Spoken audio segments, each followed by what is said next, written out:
Now the topic is Fibonacci series.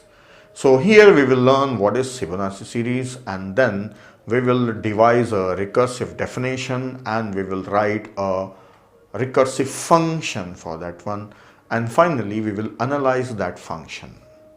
So let us start. See, this is the Fibonacci series. The zeroth term is 0, next term is 1, then 2, then 3, then 5 and so on. So how we are obtaining these terms? Each term is obtained by adding previous two terms. So that is 5 plus 8 is 13, and this term is obtained by adding these two terms. So initially what are the terms? These are the starting terms. Means if it is 0th term, then it is 0. If it is a term 1, then it is 1. Rest every other term is obtained by adding previous two terms. So initially you must have two terms, then only you can define like this, that every term is obtained by adding previous two terms. Alright, so this can be defined mathematically. Fib of n can be defined as fib of n minus 2 plus fib of n minus 1 when n is greater than 1. If n is 0 or n is 1, then if for 0 it is 0, for 1 it is 1. So if n value is 1, the answer is directly 1. For n is 0, the values are directly 0. For n is equals to 1, answer is directly 1. Otherwise, add previous two terms. So let me put it in a table. Now this is term number n and this is fib of n. Suppose I want to know fifth term, answer is 5. If I want to know seventh term, answer is 13. So first let me write a recursive function for Fibonacci series.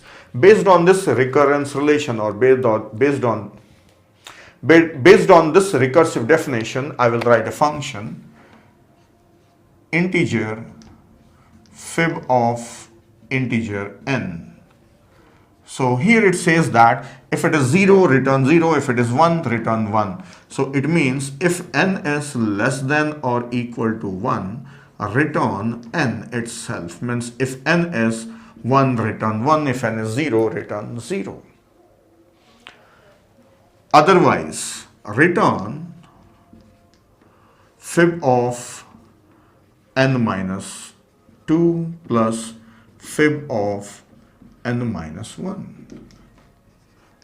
This is a recursive definition. That's all. If you want to find out any term like 7th term or 10th term or any term, you call fib of 10, you get the 10th term of Fibonacci series. Call fib of 7, you get 7th term. We'll come back to that function afterwards. So first of all, let us write a iterative version, that is a function using loop. So let me write a Fibonacci function using loop. Integer fib, I'll give the name fib once again, same name I'm using here. Then if the number is less than or equal to 1, then return the number itself. So here if n is less than or equal to 1, then return n itself. Right? Otherwise, I need two terms to add them one by one. So integer term 0 is 0 and term 1 is 1, and also I have to add the values. So for addition I will take sum s. So I have three variables. Now using these three variables, I will write down a loop for finding out nth term.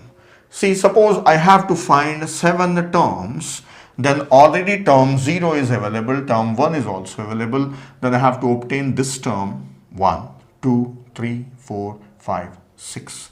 So actually I should generate only 6 terms. So I should perform additions only 6 times. Already I have these two terms, right? So 2, 3, 4, 5, 6, 7. That's all. So I should start from second term onwards and stop at 7th term. So whichever term I want, I should stop that. So I should start from 2 onwards. So let me run a loop for I assign 2. So I need one more variable I, and I is less than or equal to n. and I plus plus. So this is for repeating the procedure for n minus 1 times, or I am starting from 2 to n. Now every time what I have to do, s should be assigned with t0 plus t1. So this term should be obtained by adding these two, that is t0 and t1. Then after getting the sum, now this should become t0 and this should become t1. So for getting the next term, so I should change this value t0 and this I should make it as t1. So t0 should be made as t1 and t1 should be made as s, and repeat this procedure. So finally a result will be in s.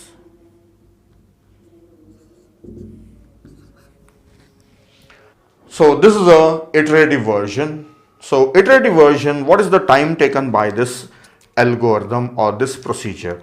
This procedure takes, let us take it, this statement will execute for one time and one time. This loop is written as 1 plus n plus 1, but starting from 2 onwards, so let us say it is only n, and the things inside will be for n minus 1 times, and this is 1. So total is 1, 2, 3, 4, 4n, and minus 1, 1. So this plus 1 gets cancelled. So it is 4n. So the time is 4n. So it is order of n. Basically, we wanted to know the degree. So it is order of n.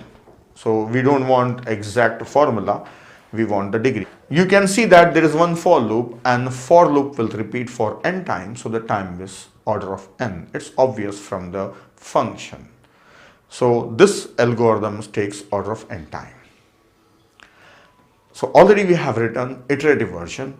Now let us go back to recursive version and analyze that one and see how much time it takes, and if any improvement required, we will do some improvements in that. So I'll remove this one and then we will analyze that function. Now let us trace this recursive function for fib of 5. If we pass 5, what happens? 5 is not less than 1, so it will make 2 calls. So we know the function is very simple, so I will just go on tracing this one. So here it will call fib of 3 and there it will call fib of 4 afterwards, not now. First this call will be made, as this is 3, so it will make a call for fib of 1 and fib of 2 afterwards, not now. Fib of 1, this is the end when n is less than or equal to 1. So yes, n is 1 now. So this will not call further and the result is 1. Then here it has to call fib of 2. So I'm just writing f here for fib. Then fib of 2 further calls fib of 0 and fib of 1. Fib of 0 gives the result 0 and this gives the result 1, and they are added, result is returned, and this is added, result is returned. And here it will call fib of 4. So for fib of 4, this is fib of 2 and this is fib of 3. Fib of 2, fib of 0 and fib of 1. So these results are obtained 0 and 1 and they are added, result is returned. And on this side, fib of 3, again this is fib of 1 and fib of 2. Then fib of 2, this is fib of 0 and this is fib of 1. So here the call is, so here the result is 0 and this is 0 and this is 1, and added, return, added, and final addition is done. So this is how a tree looks like, a recursion tree looks like for fib of 5. If you look at the functions in the order in which they are called, this is the first function call and the second call and the third call, then fourth call, fifth call, then sixth call, then seventh, 8, 9, 10, then this is 11th call, 12, 13 call, 14 call, 15. So for fib of 5, number of calls are 15. Calls are 15. Then fib of 4, how many calls are there? 1, 2, 3, 4, 5, 6, 7, 8, 9. 9 calls are there. Then fib of 3, how many calls are there? 1, 2, 3, 4, 5. 5 calls are there. So now if we try to observe any pattern, there is no pattern here. This is 5, so this is 15. 5, 3 is 15. Then 4, 3, it should be 12. Then this is 4 into 4 or 2 into 4 plus 1. So we cannot figure out what pattern it is following. So if you want to know the time taken by this one, then assume that this fib of n minus 2 is also fib of n minus 1. So this is calling itself for 2 times n minus 1, n minus 1, n minus 1. So when a function is calling 2 times by a reduced value of 1, n minus 1, then the time is order of 2 power n. So the time taken by this function is 2 power n, approximately 2 power n. So if you observe, the previous function iterative version was order of n and recursive version is 2 power n, too much time consuming. Now, is there any method to make it faster than 2 power n? Let us observe. Now, this analysis is important. If you see the tracing tree, that is recursion tree, the value of f3, function f3 is called here, and again it is called here. f2 is called here first time, then again f2 is called, then again f2 is called. So similarly, f0 and f1, they are also called multiple times.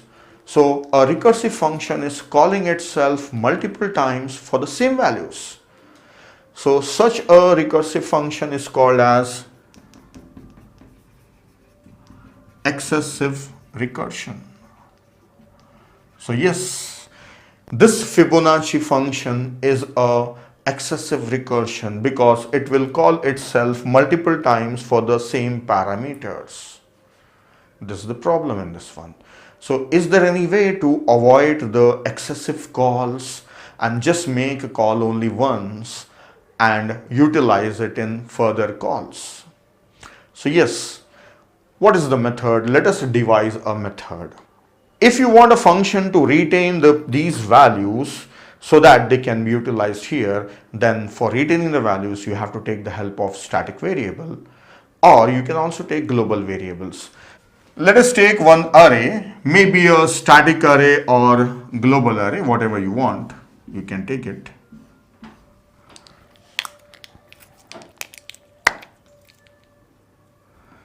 Index 0, 1, 2, 3, 4, 5, 6, as much size as you want, you can take it. So just I have taken some size, we want up to 5. Now how to write now how to modify this algorithm to make it faster? So I'll remove few things from board and show you. This global array or static array, let us initialize it with -1. -1 means we don't know the value, -1. Now, let us trace it once again by taking the help of this global or static array. First, I will show you the tracing, what modifications we can do, then we will modify our function. Let us see. Call fib of 5. Do we really need to call it? Check f of 5. -1. We don't know the answer for this. Okay, call this one. So, when it is called, it will make 2 calls. So, the first call. Fib of 3. Do we really need to make fib of 3? Yes, we have to because we don't know the answer. Then this will make fib of 1. Do we need to make a call for fib of 1? Yes, because it is -1. Okay, make the call. So once you make the call, the result is 1. So once you got the result, because this is a small function, see if n is less than or equal to 1, return 1. So return 0 or 1, whatever it is. So this is 1. So we got the answer. So change this to 1. Now we know the answer for fib of 1. Yes. Then go back. Do we have to make a call to fib of 2? Yes, we don't know the answer. Then do we have to make a call to fib of 0? Yes, we don't know the answer. Call this function. So this result will be 0 as per this one. When it is less than or equal to 1, return the same value. So 0 returns 0. So modify this also. Now we know the answer for those two. Then make a call for this one. Do we need to make a call for this? Check. No, we know the answer. Don't call this. It's not called. Yes. So avoid the call because already we have got the answer here. So this call is skipped. Then I have to get the answer for this one. This was 0 and this was 1. So this is 0 plus 1 is 1. So this answer is 1. So modify this one. We know the answer for this. Then we got this answer 1 and this answer 1 plus 1. So this is 2. So we got the answer that is 2. Then let us go on that side. Fib of 4. Do we know fib of 4? Check it. No, we don't know. So we have to call this one. So if you call this, then there are 2 calls inside. Fib of 2. Do we know it? Yeah, we know it. don't call this one. So don't call this also. So further calls will also be avoided. Then the result we know how much it is. It is 1. Fib of 2 is 1. Then fib of 3, shall we call it? Check it. No, we know the answer. So don't call this one. So then following calls will also be avoided. And the answer for this one is how much? 2. Then perform addition. 1 plus 2, this is 3. Now we know the answer for this side also, that side also, plus. So this becomes 2 plus 3, that is 5. So this, I did not update this. So now this is 5. We know the answers for all. So these calls are avoided. So if you remove those calls and check 1, 2, 3, 4, 5, 6. So it is making just 6 function calls. For 5, 6 calls. Reason 5, 4, 3, 2, 1 and 0 is also included. So for n, how many calls? N plus 1. That is n to 0. So the time taken by this method will be order of n. So time is reduced. So just now you saw that function, if we analyze, it will take order of 2 power n, that is exponential. I did not analyze it thoroughly, just I have told you that it takes 2 power n time approximately. That is upper bound, 2 power n is an upper bound. But now by storing the result of the function in an array, we have reduced the excessive calls and the time is less than 2 power n and it has reduced down to just order of n. So a big change in the time complexity of Fibonacci function. So this reduction in time is because of storing the values in an array, holding the results so that avoid excessive call. So this approach is called as memoization. Storing the results of the function call so that they can be utilized again when we need the same call, or avoiding excessive calls. This approach is called as memoization, means storing the results. So this is applicable here in Fibonacci series. So I have given introduction of memoization. So this is an example, suitable example for memoization. Now based on this memoization, I have to modify that function. So I will remove the function and write a better function that is using memoization. Let us write a function. Suppose there is some global array f which is initialized by some function, let us say main function. All minus 1 are filled in main function. Now Fibonacci function. Fibonacci function takes parameter n, and if n is less than or equal to 1, then in f of n store the value n and also return n. So if you observe, the previous function was having just return n, but now this function is also storing the result in global array. For memoization, it is storing in f. Then else part. Else, earlier blindly we were making two functions call, that is fib of n minus 2 and n minus 1, but now we check and then make a call. If value is not known, then we'll make a call. So if f of n minus 2 is minus 1, means if you don't know the value, then f of n minus 2, you get the result of fib of n minus 2. So here we will make a call. Similarly, if we don't know the value of fib of n minus 1 and it is minus 1, that we don't know, then make a call for fib of n minus 1 and store the result in f of n minus 1. Now we have two values, then simply return addition of these two values, that is fib of n minus 2 plus fib of n minus 1. So this version is with memoization. Assume that global array is initialized with minus 1 somewhere inside main function before the function is utilized. So that's all about Fibonacci. We have learned that it can be written using iteration, then using recursion, and the time is order of 2 power n. Then we have reduced the time by using memoization. So that's all.